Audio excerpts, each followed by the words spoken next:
자, 이번 시간에는 2018학년도 6월 고1 학력평가 같이 보겠습니다. 자, 의문 변동이라는 개념이 나왔습니다.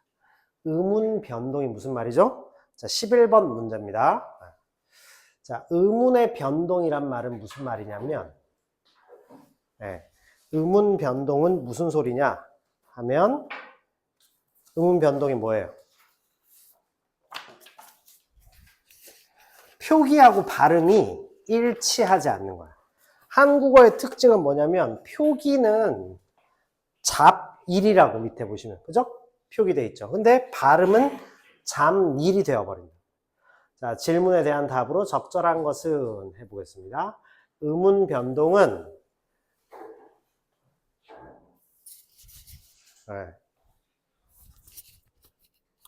의문 변동은 표기하고 발음이 다른 것입니다. 이걸 의문 변동이라고. 자, 의문 하면 어때요? 벌써 의문 해서 운이라는 표기하고 달라졌죠. 물론 여기는 변동은 일어나지 않았어요. 그냥 미음이 그 다음 초성으로 그냥 들어간 연음이 일어난 경우는 있는데, 자, 합쳐지는 했을 때 합치어에서 처는 중국어처럼 합쳐 이렇게 발음되지 않죠. 합쳐 단모음으로 발음됩니다. 단모음이 무슨 말이죠? 단모음이 뭐야? 최근에 시험 봤잖아. 뭐가 안 바뀌어? 입술의 모양과 혀의 위치가 바뀌지 않는 것을 단모음. 우리말에 딱 10개입니다. 이, 에, 위, 왜, 으, 아, 우어. 우리 그거 다시 할 거예요. 자, 그 경우가 단모음이에요. 합치어. 얘가 이중모음이거든요. 근데 실제 발음은 합쳐지는, 이렇게 발음납니다. 자, 그 다음에 요걸 보면 특히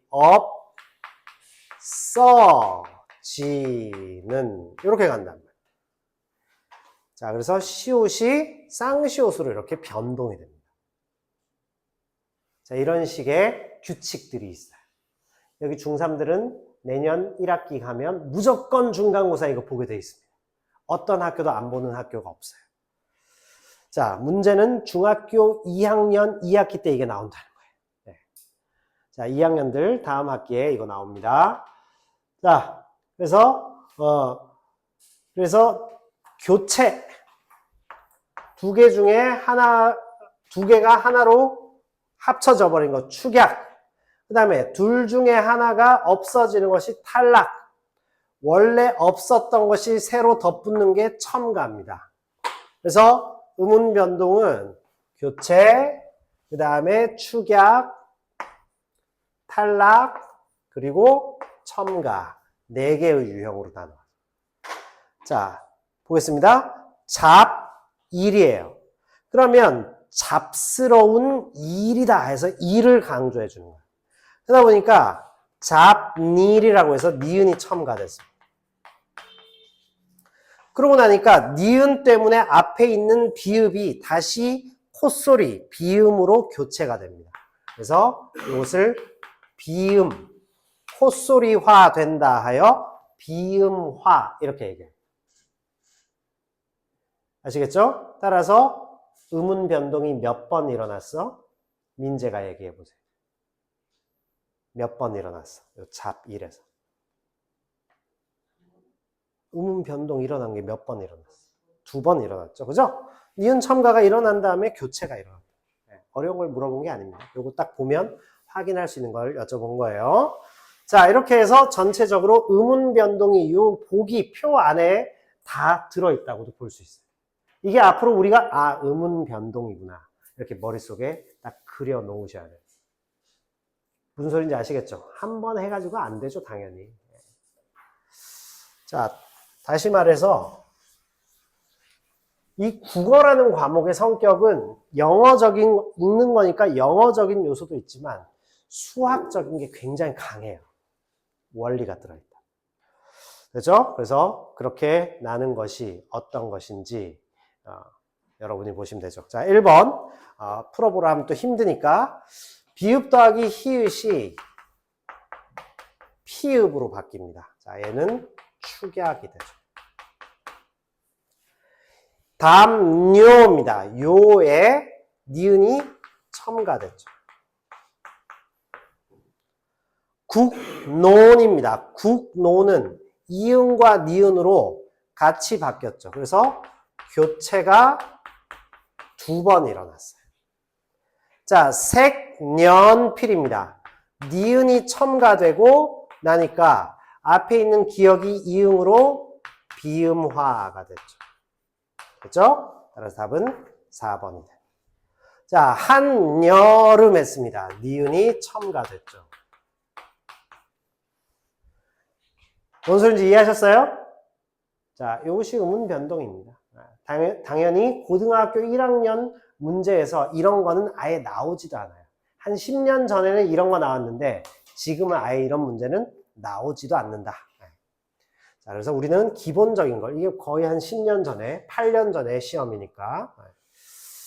자, 그래서 선생님의 목표는 여기 있는 친구들이 계속 수업을 이어간다 했을 때 이제 가급적 이어가야 되는 게 우리가 지금 요 수업에 세팅을 해둔 상태로 맞춰서 지금 가고 있는데 중간에 오는 친구들은 이제 골치 아프죠. 나중에 막 2022년도 거 이런 거 하고 있는데 중1이 들어왔어. 2022를 해야 되는 겁니다. 2022학년도 이런 데 가보시면 굉장히 힘들어요. 지금 오신 분들이 개이득 뭐 이런 것이죠. 중3들은 이미 늦었어. 그렇지만 우리는 예비 고1 때 뒤집어 엎는다. 뭐 이런 개념입니다. 자, 그 다음 가볼게요. 보기의 설명을 참고할 때 기억을 분석한 내용으로 적절하지 않은 것은 이랬습니다. 자, 형태소 개념이 나왔죠. 형태소는 뜻을 가진 말의 최소 단위를 형태소라고 합니다. 자, 형태소는 의미가 있는지 없는지에 따라 의미의 유무에 따라서 구체적인 뜻을 가진 실질 형태소. 그 다음에 문법적이다. 이것은 구체적인 의미가 없어요. 자, 이 경우를 형식 형태소라고 합니다. 됐죠? 자, 그래서 실질 형태소와 형식 형태소 이야기를 우리가 봤습니다. 자, 다음에 두 번째는 자립성이에요. 혼자 쓰일 수 있느냐? 홀로 쓰일 수 있으면 자립 형태소. 자, 다른 말에 기대어 사용한다. 이것을 의존 형태소라고 합니다. 자, 그러면 선생님이 예를 한번 들어볼게요.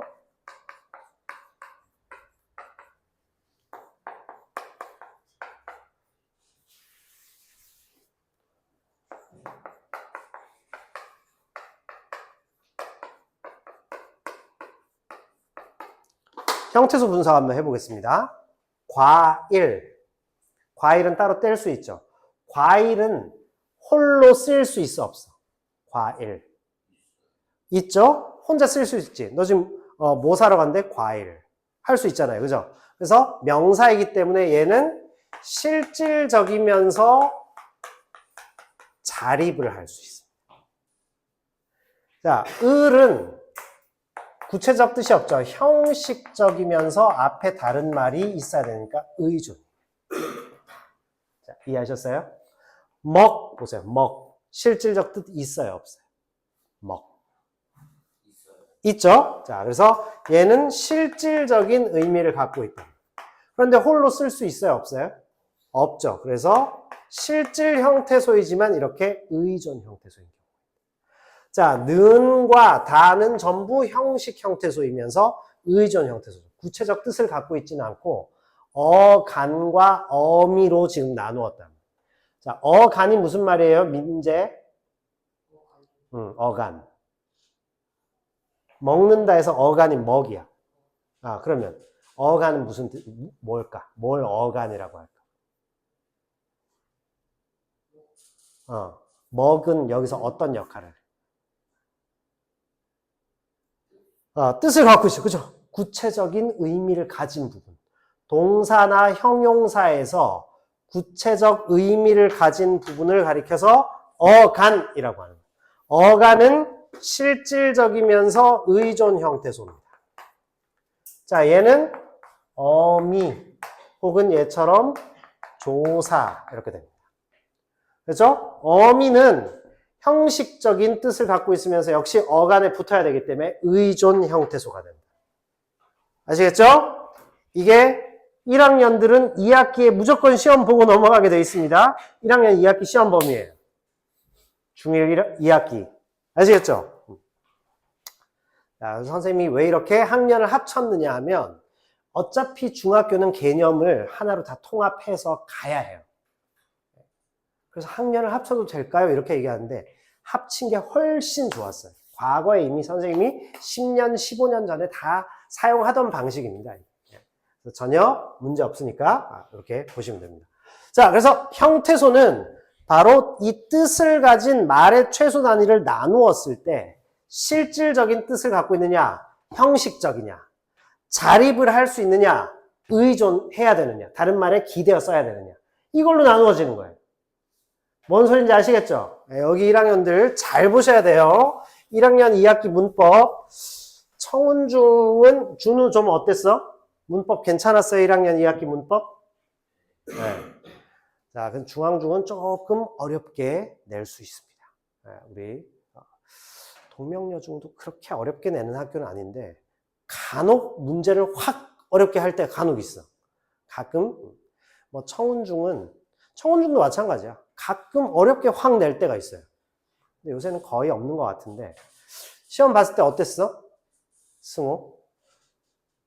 쉬웠어요. 쉬웠어? 네, 계속 쉽게 내나 봐요. 한 번씩 확 어렵게 낸 적이 있었는데 대체로 쉬운 편인데 문제는 이제 중앙중이죠. 올해 선생님이 어떻게 내시느냐. 중앙중이 와, 그런 식으로 내다니. 여자 선생님이에요, 혹시? 이름이? 국어쌤? 교과서 외부에 거 막 하고 그러지 않죠? 교과서로만 나가는 분 말고 교과서 밖에 거 막 끌어다가 하시는 분인데 이렇게 어렵게 낸다고? 이런 적이 있었어요. 재작년이었습니다. 자, 어쨌든 자, 기억 보면 하늘이입니다. 자, 그러면 요걸 가지고 한번 볼까요? 하늘이 했을 때 하늘 실질이죠. 자립.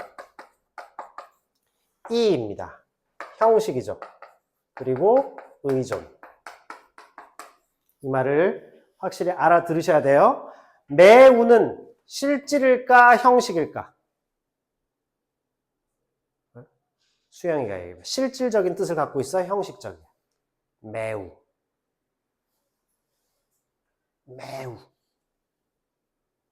실질적이에요? 형식적이에요? 실질적인 의미를 갖고 있죠.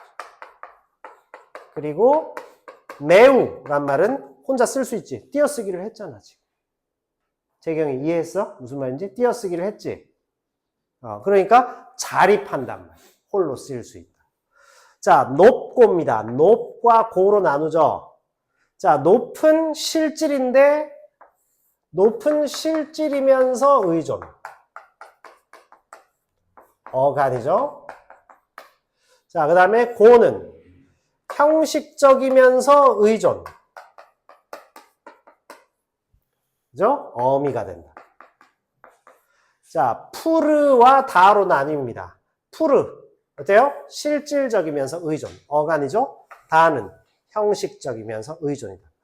자, 자립 형태소는 총 2개죠. 그죠? 그러니까 1번 틀렸어. 자립은 하늘과 매우밖에 없습니다. 형식 형태소는 모두 3개이다. 형식, 이, 고, 다. 맞네요?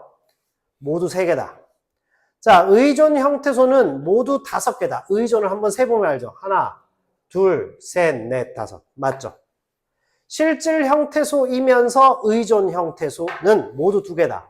자, 실질과 의존, 어간을 의미하죠. 높과 푸르죠. 맞는 거죠. 실질 형태소이면서 자립 형태소입니다. 2개다. 맞죠? 하늘과 매우. 답은 1번이 되는 거죠. 이해하셨어요? 이게 무슨 말인지? 네. 그래서 위에 이 문장에 나누어 보면 알 수 있어요. 아시겠죠? 자, 높다.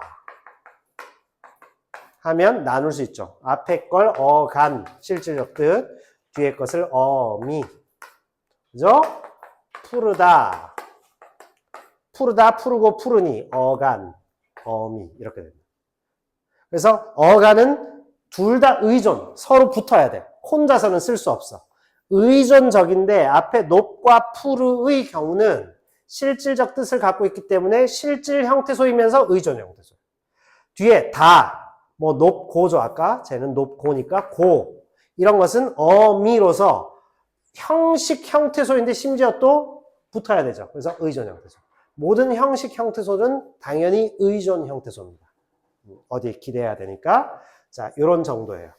이 문제에서 이제 파생돼서 여러 가지 문제들이 나온다. 이게 1학년 2학기 문법입니다. 아시겠죠? 그래서 품사, 형태소 이런 것들을 우리가 배우게 됩니다. 조만간 다시 할 거예요. 왜 그러냐? 예비고1이 고등학교 1학년 들어가면 이 형태소 안 가르치고 시험 문제 냅니다. 그래서 이걸 또 해야 돼요. 자, 보기는 용언의 활용에 대한 설명이다. 13번 가보겠습니다. 기억의 예로 적절하지 않은 것은. 용언이 활용될 때 어간이나 어미 나오죠? 어간, 어미. 아까 맨 처음에 의문, 자음과 모음 나왔더니 그 다음에 형태소. 그리고 나서는 단어 안에, 그죠? 어간과 어미. 자, 일반적인 의문 규칙으로 설명할 수 있는 경우는 규칙 활용입니다. 영어에서 ed, d 같은 거 붙는 거 있죠, 그죠? ed가 붙으면 규칙 활용이라고 하죠. play, played, played 이런 식으로 가는 거, 그죠? 근데 불규칙 활용, 영어의 3단, 불규칙 3단 변화 그거 하죠, 그죠? break, broke, broken 뭐 이런 거 있죠? lie, lay, lain 이런 것들 그런 식으로 가는 경우에 이제 불규칙 활용, 우리도 불규칙 활용이 있어요. 자, 벗는다, 벗으며 했습니다. COC 그대로 유지됐죠, 그죠? 규칙 활용. 벗다, 벗고, 벗으니, 벗어서 COC 탈락되거나 하지 않는단 말이에요. 자, 근데 집을 짓고 있다는데 집을 지으며 했죠, 그죠? COC 탈락된 활용입니다. 자, 이 경우를 가리켜 뭐라고 하죠? 시옷 불규칙. COC 사라져. 알죠? 그래서 이 끈을 여기에 이렇게 쭉 해서 이쪽과 이쪽을 잇는 거 있죠. 잇다, 잇고, 이은이 COC 탈락됩니다. 알죠? 근데 벗다는 그러면 벗으며가 돼야 되는데 이 경우는 벗으며 그대로 가니까 얘는 규칙 활용, 불규칙 활용 이렇게 됩니다.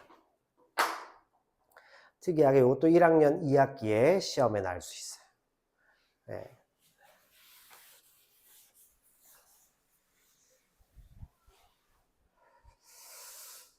자, 가는 규칙 활용, 나는 불규칙 활용입니다. 자, 그러면 기억의 예, 불규칙 활용으로 적절하지 않은 것은 했습니다. 물을 퍼먹었다. 퍼의 기본형이 뭘까요? 물을 뭐라고 하죠? 푸다죠. 푸다에서 퍼로 갔습니다. 자, 이걸 뭐라고 하죠?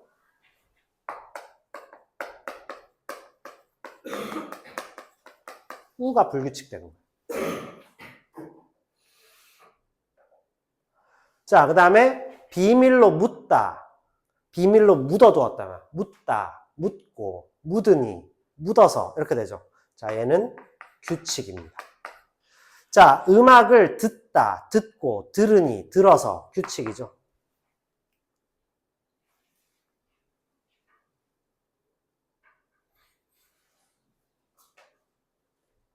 자, 그 다음에 어머니를 돕다, 돕고, 도우니, 그죠? 뭐죠, 얘가? 비읍, 불규칙. 자, 그 다음에, 그죠? 왜냐면 기본형이 돕다니까. 그녀는 옥상에 올라 했습니다. 올라.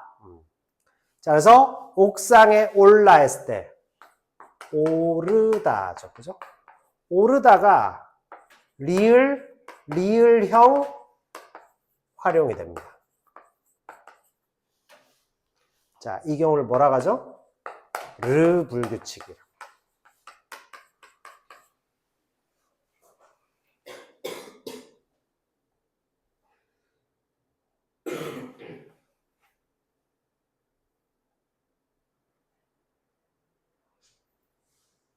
기억해라.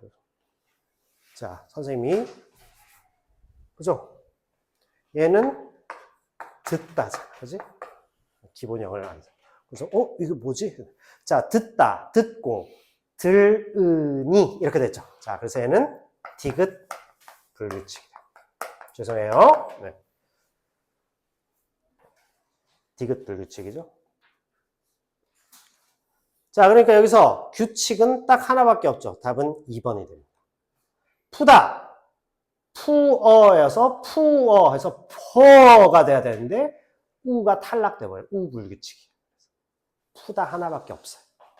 특이하죠? 자, 그 다음에 르 하면 부르다, 누르다 이런 거 있죠. 부르다, 부르고, 부르니, 불러 이렇게 되죠. 누르다, 누르고, 누르니, 눌러 이렇게 됩니다. 그래서 르 불규칙, 리을형 활용. 이게 15세기 중세 국어에서는 리을 이응형 활용이었습니다. 자, 그러니까 그녀는 옥상에 올아가 되었을 거예요. 15세기, 16세기쯤. 실제로 그렇게 표기된 걸 고등학교 가면 읽게 됩니다. 됐죠? 자, 그래서 규칙 활용은 2번이었습니다. 자, 요거 이해하셨어요? 무슨 말인지? 자, 그러니까 기본형이 푸다, 묻다, 듣다, 돕다, 그죠? 오르다죠. 자, 그러니까 어디에서 다 문제가 생기냐? 푸다의 푸가 사라져 버렸죠. 그죠? 그 다음에 묻다는 그대로 이어집니다. 그죠? 듣다는 디귿이 리을로 바뀌어요. 돕다는 비읍이 탈락되어 버리죠. 오르다는 르가 리을로 바뀐다. 아시겠습니까? 그래서 1, 3, 4, 5는 전부 불규칙 활용입니다. 근데 2번은 규칙 활용입니다. 따라서 여기서 틀린 것은 2번이 되는 것이죠. 자, 이해하셨죠? 자, 넘어갑니다. 14번 가보겠습니다.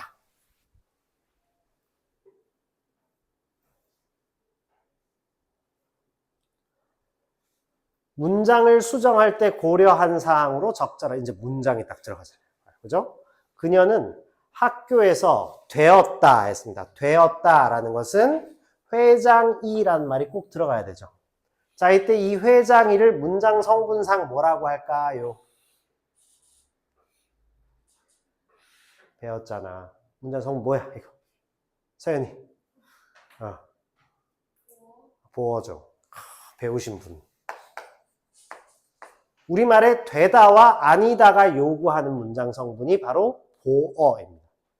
영어에는 보어가 많죠, 그죠? 주격 보어, 목적격 보어 이런 게 많은데 우리말은 되다, 아니다 앞에서만 요구해요. 굉장히 쉬워요. 자, 그는 나보다 낚시를 더 좋아한다 이 말은 나하고 낚시하고 단순 비교이기 때문에 이것은 중의적이랍니다. 두 가지로 해석할 수 있으니까 내가 낚시를 좋아하는 것보다 라고 해서 비교 범위를 지정해준다. 자, 그 다음에 우리 집의 특징은 이랬습니다. 여기까지가 주어죠, 그죠? 자, 우리 집의 특징은 여기가 이제 주어입니다. 그러면 앞마당이 넓다, 서술어가 돼야 되죠. 자, 그냥 우리 집의 특징은 앞마당이 넓다. 그러니까 주어와 서술어의 호응이 잘 이루어지지 않는다. 따라서 특징은 주어가 되면 뭐뭐 한다는 것이다. 서술어가 돼야 돼요. 주어와 서술어의 호응을 맞춰준 것이다. 이렇게 됩니다. 아시겠죠? 자, 리을입니다. 우리는 환경을 개선시켜야 할 의무가 있다. 이랬습니다. 자, 이게 좀 어렵죠? 개선시키다. 자, 개선 자체가 뭐라고? 개선 자체가 무슨 뜻일까? 그죠? 바르게 고치다. 그러니까 바르게 고치다인데 개선을 시킨다라는 말은 이미 시킨 의미가 들어가 있는데 또 시킨다는 거죠. 따라서 개선해야. 그래서 아니에요. 잘못된 사동을 고친 것. 시키다라는 게 사동이에요. 사동. 영어의 사역 동사랑 똑같아요. 그래서 개선시키다라는 말은 잘못된 표현입니다. 개선하다가 맞는 거예요. 왜? 바르게 고치다. 이미 그걸 바꾸는 거잖아. 그럼 걔가 바뀌도록 우리가 실현을 시켰다는 얘기예요. 재경이 이 말 이해했어요? 개선 자체가 이미 대상이 바뀌도록 만든 거야. 그런데 만들어줬는데 시키다라는 사동, 뭘 시킨다 했죠? 사동이 여기 또 들어갔다는 거예요. 그러면 잘못된 사동이기 때문에 이것은 사용이 불가해요. 그래서 개선해야 된다. 주동문으로 고쳐야 된다. 아시겠죠? 능동의 반대말이 피동이에요. 영어의 수동태. 그러면 사동의 반대말은 주동문입니다. 우리가 직접 개선을 하는 것이죠. 아시겠죠? 환경이 스스로 개선이 될 수가 없지. 그치? 우리가 그것을 바르게 고치는 것이죠. 알았죠? 그래서 환경이 스스로 개선되도록 하는 게 아니야. 우리가 직접 환경을 개선하는 것이죠. 그래서 잘못된 사동이다. 이 얘기입니다. 이해하셨어요? 무슨 말인지?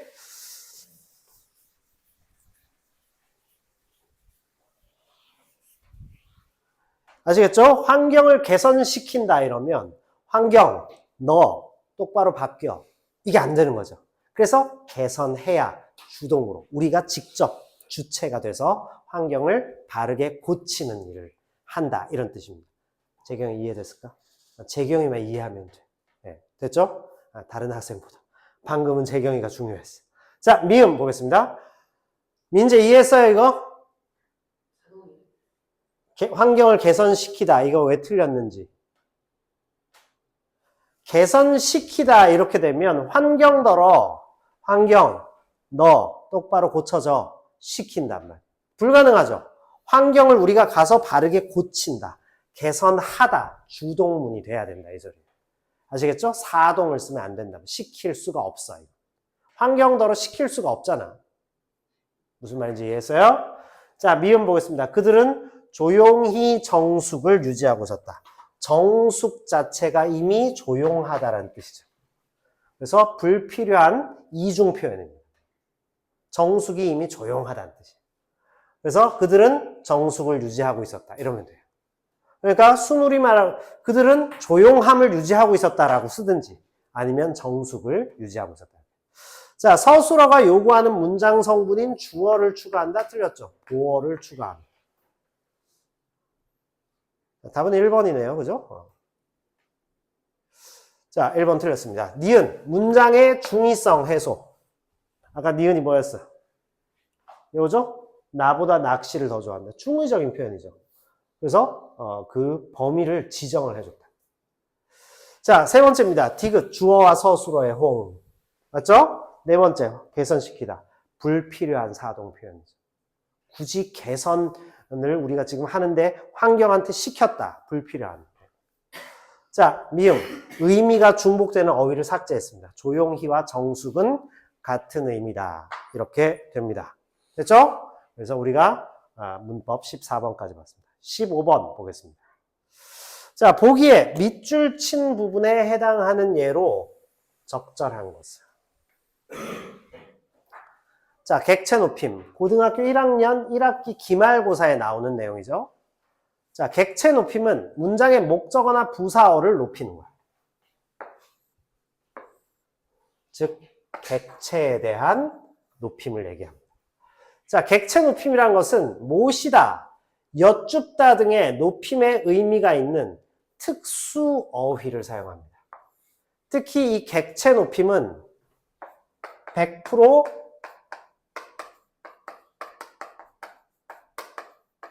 특수 어휘를 사용해요.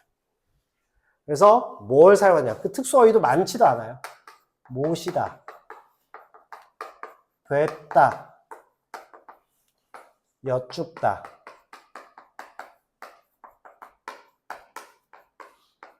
들이다. 그러니까 뵙다에는 뵈다도 있죠. 여쭙다는 여쭈다도 있어요. 보통 뒤에 자음이 오면 뵙고, 그 다음에 내일 뵙잖아요. 이런 거 있죠. 그 다음에 여쭙고, 이런 식으로. 그런데 뒤에, 그 울림소리, 모음이나 비음 같은 게 오면 뵈다. 내일 뵈어요. 그래서 줄이면 뵈요가 되죠. 내일 뵈요. 그 다음에, 여쭈어보니까 여쭈어. 그죠? 이런 식으로. 비읍이 없는 경우도 있다. 이 말이죠. 자, 다음에 부사격 조사 깨를 사용하기도 합니다. 자, 이것이 문장의 대상을 높이는 객체 높임법이에요. 영어에는 이 높임법이 거의 없죠. 그냥 어휘로 일부 실현하는 거예요. 뭐 sir, ma'am 이런 걸 뒤에 붙인다든지, 그 다음에 would, could, can 이런 식으로 몇 개의 특수 어휘를 사용하는데, 우리는 주체, 객체, 상대 높임법의 종류도 굉장히 많습니다. 자, 그러면 적절한 것은 객체 높임으로 적절한 것 보겠습니다. 자, 1번 선생님께서는 댁에 계십니다.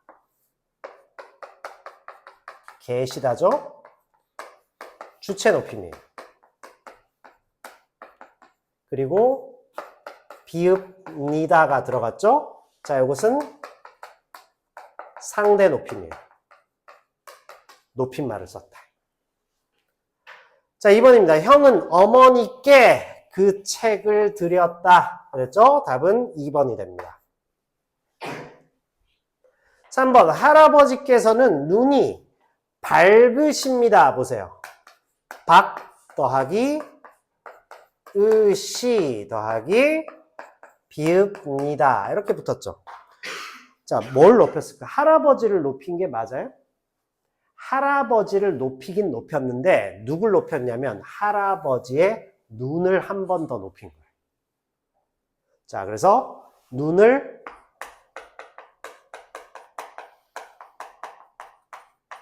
간접적으로 높여줬다 해서 간접 높임이라고 합니다. 자, 4번입니다. 할머니, 아버지가 지금 막 도착했어요. 이랬습니다. 아버지한테 높임말을 안 썼죠. 왜? 아버지보다 할머니가 더 높으니까. 자, 이것을 압존법이라고 합니다. 자, 만약에 우리가 나중에 회사 갔는데 회사에 회장님이 오셨어. 회장님이 오셨는데 우리 팀장님이 나한테는 훨씬 높지. 회장이 나한테 월급 주긴 하지만 팀장님한테 잘 보여야 되니까. 회장님 오셨습니까? 사실 저희 팀장님께서 지금 여기에 방금 도착하셨습니다. 이러면 팀장을 회장보다 더 높게 지금 설명한 거지. 그런 문제가 있어요. 압존법은 청자가 문장의 주어보다 높을 때는 청자 앞에서 나보다 문장의 주어가 높더라도 주어를 낮추는 거예요. 이걸 압존법이라고. 무슨 얘기인지 아시겠어요? 이게 남자들 군대 가면, 요즘도 그거 하는지 모르겠는데, 군대에 가면 보통 한 개 대대급으로 운영이 되는데, 대대장님 앞에 밑에 중대장들이 있죠. 중대장 밑에 소대장이 있고, 소대장 밑에 이제 소대원들이 있거든요. 그런데 소대장 하나가 딱 나가서 대대장님, 지금 저희 중대장님께서 오십니다. 이러면 계급이 낮은 대위를 계급이 높은 중령보다 더 높인 게 돼버리죠. 따라서 문장의 주어가 화자보다 높지만 그 말을 듣는 청자, 상대방이 문장의 주어보다 더 높을 때는 주어를 낮추는 표현입니다. 나보다 지금 아버지가 더 높죠. 아버지께서 지금 막 도착하셨어요. 이게 맞잖아요, 원래. 그죠? 그런데 할머니가 더 높아. 그럼 할머니 앞에서 아버지를 낮춰버리는 거예요. 아시겠어요? 이것을 압존법이라고 해요. 잘 안 냅니다. 그런데 까다로운 선생님을 만나면 내겠죠. 가령 선생님이 학교 선생님은 이거 가지고 엄청 까다롭게 냈을 텐데 다행히 학원에서 강의를 하고 있어서 많은 학생들이 살았지 뭐야. 엄청 달달달 볶아서 진짜 학생들 막 시험 보고 나면 반의 절반 정도가 울음을 터뜨릴 만큼 문제를 낼 자신이 있지만. 자, 5번. 윤우야, 선생님께서 빨리 교무실로 오라고 하셔. 자, 윤우야, 선생님께서 빨리 교무실로 오시래. 이렇게 표현하는 경우 많거든요. 잘못된 표현이죠. 선생님께서 너 오라셔. 오라고 하셔. 이렇게 해야 돼요. 자, 이것은 주체 높임이 됩니다. 됐을까요? 자, 이렇게 해서 우리가 고등학교 모의고사, 즉 학력평가를 보면 이처럼 5개 세트 안에 중고등학교에서 배우는 모든 문법 개념이 다 들어가도록 해서 문제 세트를 구성한다. 이것을 여러분들은 보게 되어 있습니다. 자, 모의고사에 선생님이 지정하는 번호 풀어오시면 되겠습니다. 됐죠? 자, 오늘 수업 여기까지 하겠습니다. 마칠게요.